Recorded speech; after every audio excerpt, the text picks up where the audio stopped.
Hey everybody, welcome back to Touchy Reactions. Fans of Wrexham AFC, we are back with another awesome episode of Welcome to Wrexham.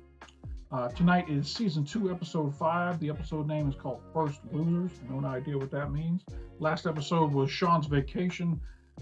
We enjoyed quite a bit of hijinks from Rob and Ryan and all the trouble that we got into while Sean was on vacation. But things must go on. Let's go ahead and jump into this next episode. I'll tell you, I don't like the name First Losers. I got my awesome sister Danielle here with me, and we're going to go ahead and jump into this episode. Ready? Let's do this. Let's do it. Strong language and is intended only for mature audiences.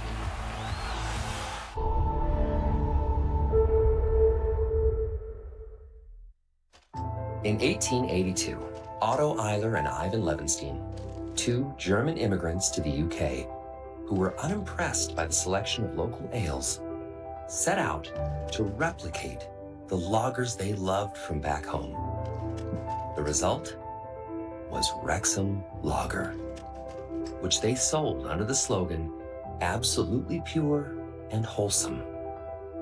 Over the next few decades, their endeavor grew. Wrexham gained in popularity, not just at home, but abroad. It traveled the British Army. Yes, it was enjoyed by local Welsh laborers, but it also was beginning to find customers as far away as Peru, the Sudan, and Australia. And in 1911, at a make-or-break moment for the lager, its place as a household name alongside Guinness, Molson, and Carlsberg finally seemed assured when the White Star Line chose Wrexham to be the beer of choice On the its Titanic. biggest, boldest bet yet.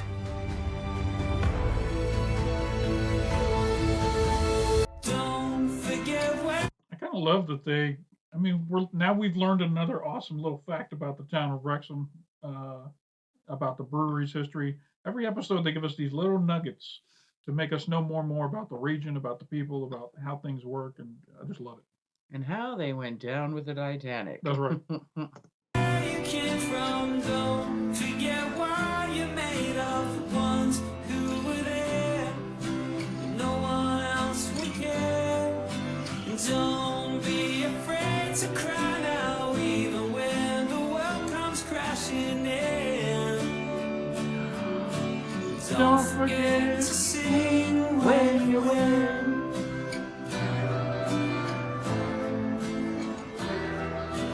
Don't forget to sing when you win. Fairly even game over the 90 minutes, but the ball didn't stick for Wrexham in the final third, and a disappointing result. But it sends Notts County top with the National League. I've always been a massive cynic because of Wrexham's past history. We had a lot of false storms. Now that's the Notts County game that we watched That we in watched, episode that they 3. lost, yeah. Okay. Because I think they said they play him 3 times. I think they said that. I could Yeah. be wrong. Don't want to curse it because I've seen what happens before. Right. It'd be a setback not to go up straight away now. I mean, if we don't go through the playoffs, it could be quite crushing. I think he'd been in the playoff semi-finals against Luton. Yeah, we always played Luton. It was always bloody Luton. Well, this is typical Wrexham. This is what Wrexham do. Another heroic, frustrating failure. I'm trying to keep it grounded, but we've not won anything yet. You know, we could do a Wrexham. The record for the most points ever won by a team that didn't get promoted in the history of the top 5 levels of English football is Wrexham 10 years ago. That 2012 season, we had 98 points and we ended up in the playoffs. We hate playoffs at Wrexham. We can't stand the thought of postseason. There are so many instances of those near misses. You know, I think all of that is just, it's in keeping with what I think is it's a very British mentality at times of you know, everything's bad. Don't expect better for yourself. Just get on with your life until you're dead.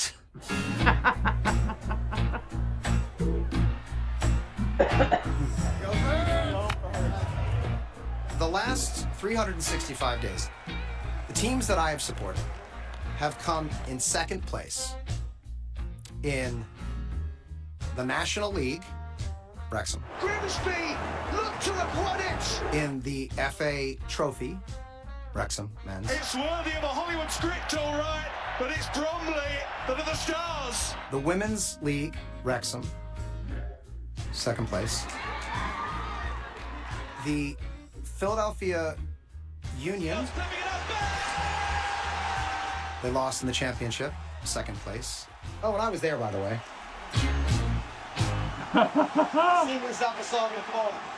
The Philadelphia Phillies, who lost in the World Series, second place. I was there, too. In fact, I caught the first pitch. And the Philadelphia Eagles, who lost in the Super Bowl. The Kansas City Chiefs have won Super Bowl 57. And yes, I was there as well, but I couldn't bear to have a camera in my face. I'll tell you what, losing hurts worse than winning feels good.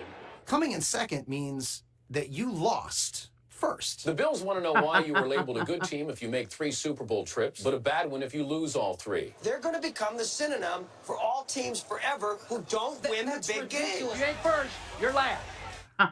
That's what coming in second is. And it doesn't feel great.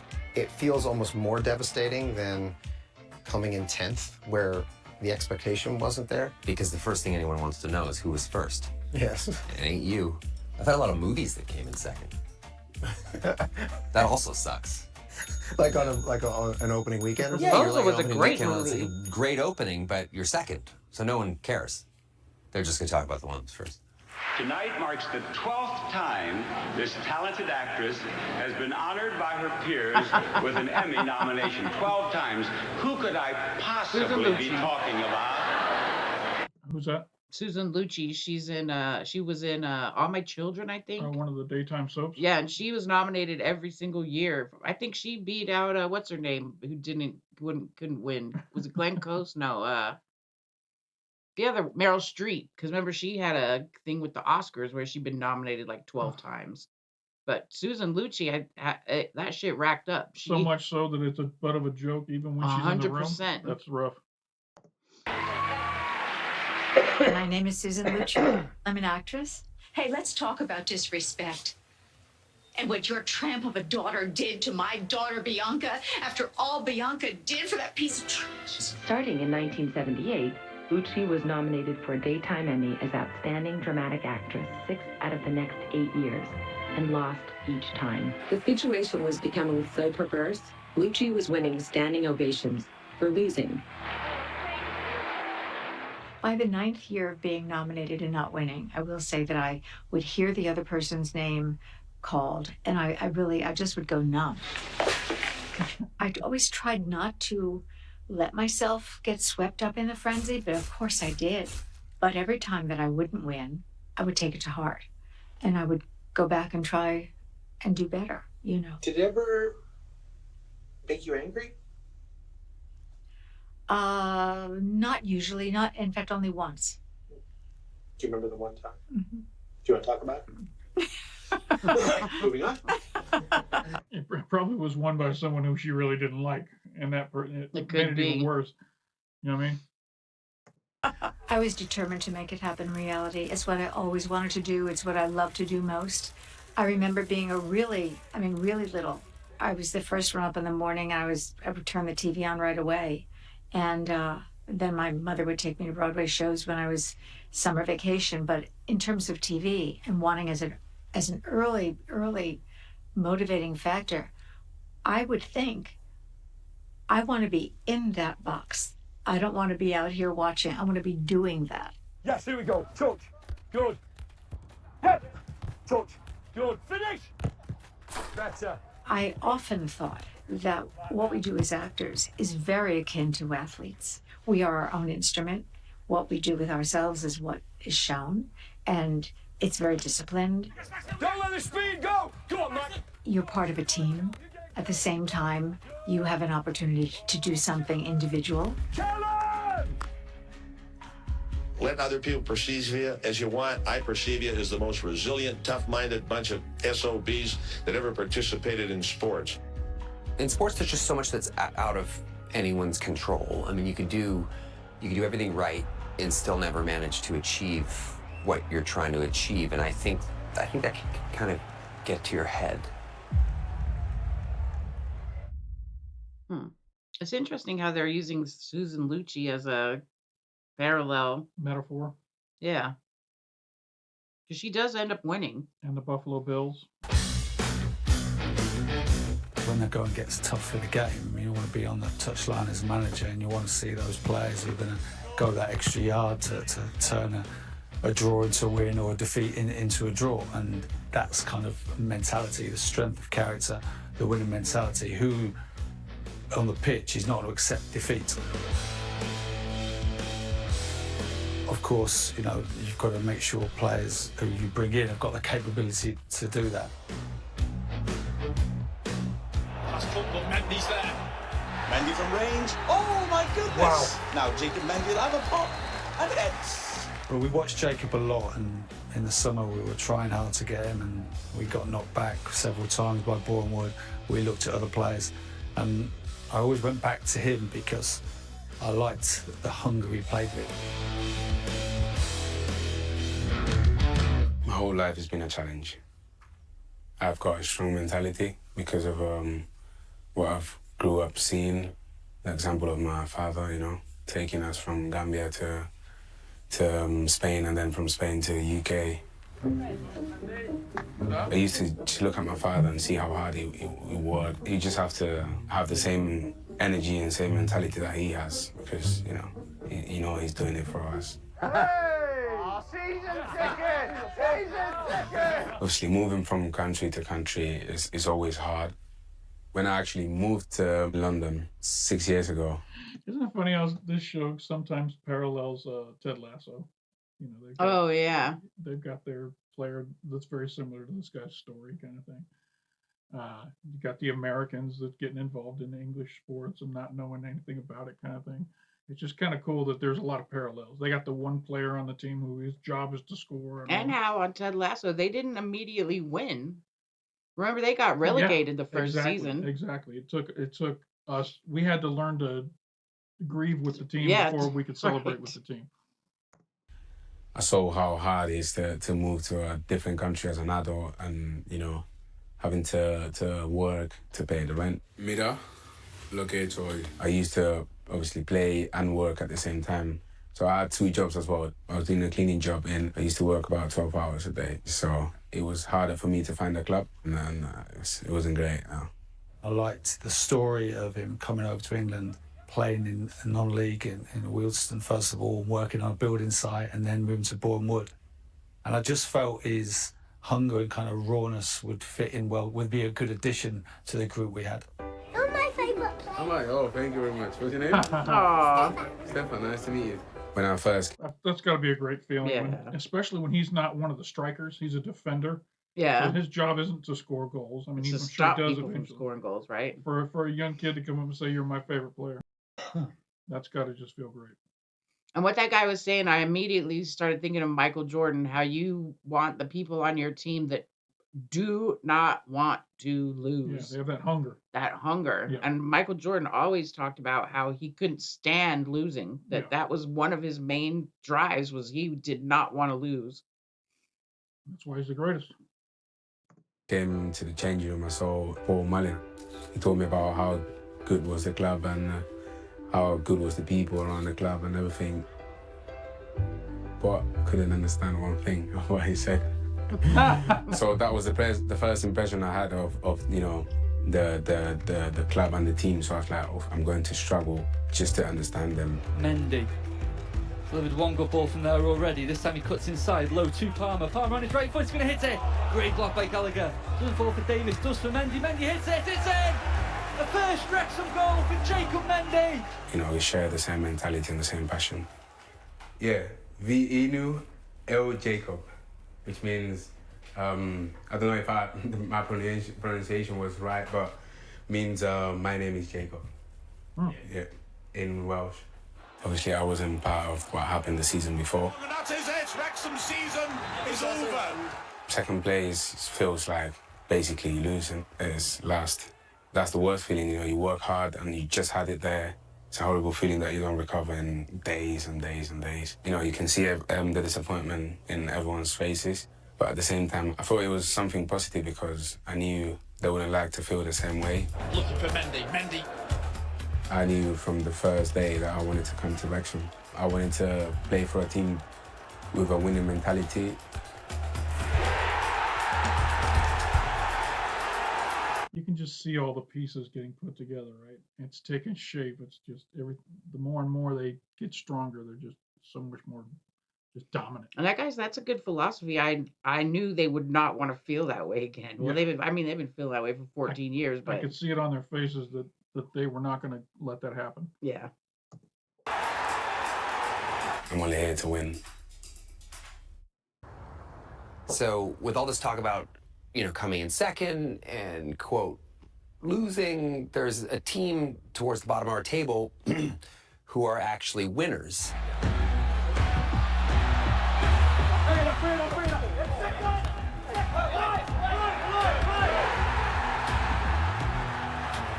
One of the great things about the National League is it is this melting pot of different teams. You've got former league teams that have fallen on hard times, which you would count us as one. And you've got teams like Dorking Wanderers who have undergone this incredible transformation over the last 20 years of going from being a Sunday league amateur group of friends to now a professional team on the cusp of league football. I think it's a great story. It's a community club. They've come up from so low down.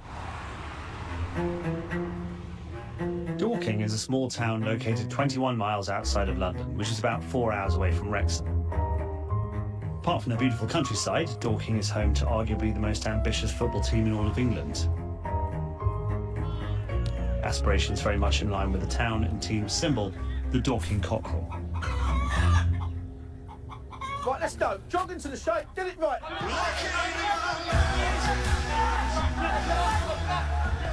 Shit! No good! No good! No good! No good! Come back! Stop! Right, I'm gonna go one more time. It's a bit fucking frosty for me. Right? Get the width, lads! Get the standards! Okay? Come on, man! Let's go! Yeah, I think they feel they've got a manager with a drive and determination, or is a part owner as well, to keep progressing. Let's go! Put your foot right! Perfect! Double that off! Good! Young. Come on, let's go! Let's go! Manager and owner. Yeah, and look how young he is. Interesting. I wonder what he does for a living. And they started as a group of friends playing on Sundays, and now they're actually in league play, or minor league play. That's pretty cool. Let's go! I'm Mark White, the owner, chairman and manager of Dorking Wanderers Football Club. Keep going! Keep going! I started the club from scratch 23 years ago. Wow. We started 12 divisions below the National League where we are now. So it would be the equivalent of any sport that is the lowest possible level and just done for fun. We're like a real, It's crazy to me, and I love it. I love it that this system is set up so that these men, if they played well enough, They could end up in the Premier League. could be in the Premier League one day, not by getting recruited to the Premier League. Their whole team can get promoted By and promoted winning. and promoted, and they literally could have started off as just a local bunch He of said we guys. just started off as a bunch of friends. That is such a cool system. I wish we had something like that here, whether it be basketball or football or whatever, baseball maybe. But No, that ain't gonna happen. it's just such a cool concept, and I love the story. You know what I mean? Yeah, I think that's amazing. I hope they don't beat Wrexham though. No, come on. no fairy tale in terms of we had no stadium, no ground, no nothing. We didn't know what to expect. We just thought we'd have fun with it. And then we got the bug. We kind of kept winning. We've actually got, so 12 promotions in 23 years. So we've been promoted pretty much once every 2 seasons, which is a British record. And we're proud of that. And that's really how it's all taken off. Dorking Wanderers, they've developed this winning mentality. They've proven that against all odds and adversity, that they are going to go out there and give everything of themselves, which is inspiring to us because Wrexham has had a historically tough time in the last few decades. That's passion, and passion I think is super important. Passion gets shit done all the time. Oh, fuck off! Isaac! Get closer, man! Fucking get closer! Passion also scares the shit out of people. Terrorize them! Seriously! Passion inspires people. What are we doing? You know, he gets fired up. They want to drop into a block. Fuck that! Put it on them! Like something goes wrong on the pitch, something goes wrong with the club, that guy still believes he's going to win. Look at the fight. Hey, don't fucking shoot yourselves! Don't fucking shoot yourselves! Mark's an extraordinary character in many respects because he's so, in many respects, divorced from like the conventional way of doing things in football, and it's yielding incredible results. I've managed every single game for like Just in jean shorts, managing the game. 23 years. Even when I've been suspended, I just hide in the stadium. Even when I'm not allowed in the ground, I just put a fucking disguise on. I've got to be there. That's how it works. Do you know who you remind me of? Go on. Del Boy Trotter. That's fucking Del Boy. Listen, when he first started talking and they showed him, immediately into my mind was Arthur Daly, a little dodgy maybe, but underneath he's all right. That's so funny. That's exactly what I was thinking. Seems like something Del Boy would do too. Start a football That's club. the theme song to Only Fools and Horses. Yes. Yeah. All right. Editing Ryan here. Just making a quick correction. As many of you probably realize, Danielle is not singing the theme song to Only Fools and Horses. This is the song Arthur Daly, He's All Right, for the TV series Minder. And she just got a little mixed up. It's been a long time since we've lived in England and watched all these shows. That was back in the 80s. So forgiveness to Danielle. Here's a little clip of the song she was singing. The geezer with the bunny and the trilby hat. Reckons he's legit, but he ain't all that. Arthur Daly, a little dodgy maybe, but underneath, he's all right. All right, and this is the show theme that she confused that with. You don't ask questions, then, brother. I'm your man. 'Cause where it all comes from is a mystery. Honest mistake. We've all made mistakes before. Moving on. But again, that seems like a scheme that Del Boy would get involved in. We're going to start a 100%. football club. That's why I said I wonder what he does for a living, because immediately I thought of these guys. I don't know. He probably runs the numbers. Arthur Daly, a little dodgy maybe, but underneath he's all right. But what about Alf Garnett then? You're having a fucking laugh. Fair deal, mate. Frank. What's your defense? It depends. It's seasonal. Do you know what I mean? It's seasonal. In the winter, it's fucking easy, right? It's hat, coat, the whole shebang. In the summer, it's not ideal. It's a lot tougher. I wouldn't show the owners this stuff because they'll be thinking Parky ain't as good as me, and that's when it becomes an issue.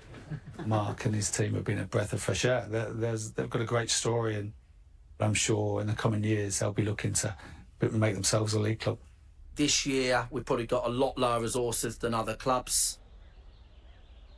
When we first get promoted to a new division, we try to consolidate where we are. If we stay in the division, that was our goal. And then next year, we'll piss people off by winning more. And that's what we always do. Dorking, they probably don't, well, obviously they don't have the financial resources that certain clubs do. Wow. But the resource they do have in Yeah, that's Notts County, the one that beat Wrexham. Yeah. Spades is kind of, they have this culture of success. You know, their first year at this level, they're the only team to beat Notts County so far. We haven't even done that. And then, you know, come the end of the season, they may have done us a huge favor there. What everyone here in town is fighting to change is that pessimism that creeps up when things go wrong. And the referee, has he had enough? Yep. Yes, he has. Well, a 0-0 draw for Wrexham. Disappointing. Very disappointing, Mark. Yeah, it's a shame. You know, we should have stayed on top of the league, but we're 1 point behind them now, or is it? Yeah, 1 point behind Notts County now. We're jumping over each other. One of our guys, our producers, sent like the sweetest, like, hey, we'd love to interview Notts. You guys are having an amazing season, blah, blah, blah. And they were like, the response is so good. It's so great. Fuck you. Fuck you and your shite. You can shove your shite documentary up your arse. Yeah. Yeah. We need to seize the moment. There comes a point where the story of a team that always tries to achieve something and never does becomes a non-story. Yeah. Really? Yeah. They've been back to the Super Bowl, but they haven't won it. Diva is... The streak is over, Susan Lucci! I have always been never taken over an answer type. It's true. I'm not somebody who will ever throw up my hands and say, that's it.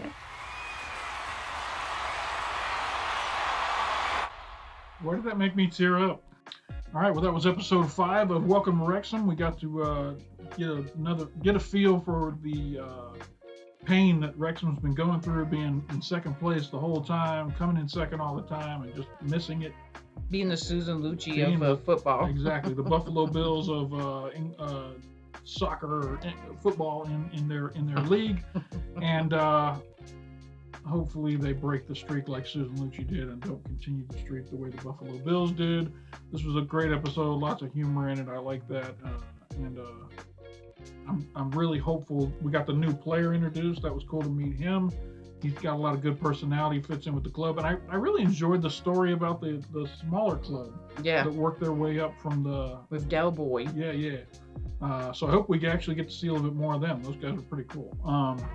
That's it for this episode. If you guys enjoyed it, hit that like button down below. It doesn't cost you anything. It makes us feel good when people like our videos. We're really enjoying this Wrexham series, and it's just something to look forward to on Wednesday evenings for us. It premieres so late on Tuesday we can't record, so we got to do it on Wednesday. So I look. Because I'm old and I'm in bed by 9 p.m. I'm old too. We go to bed early. Okay. If you're not subscribed yet, there's a big red button down below. Click on that. It'll turn gray, let you know you subscribed. There's a bell off to the side. If you click on that, it'll let you know anytime we drop some new content. And also have a Patreon. There's a link up in the corner. And there's a Twitter, Facebook, and Instagram link down below as well. Come follow us over there for all kinds of extra stuff that's not video related. For all the social media. That's right. Got to keep my social media on point. Because I'm a big time YouTube star. Don't look for me anywhere because I have no social media. I had a lot of fun on this one, Daniel. Thank you for joining me once again. Always fun. That's right. Wrexham. And for anybody who stuck around this late into the video, we appreciate you stopping by. And don't forget to come on back. Come on back. If you enjoyed that episode, the YouTube algorithm really thinks that you'll like this episode up here too, or whatever this video is. You must like whatever this is because the algorithm knows you. And it says that you would like this. Whatever. Like it. Whatever kinky thing it might be. I don't know.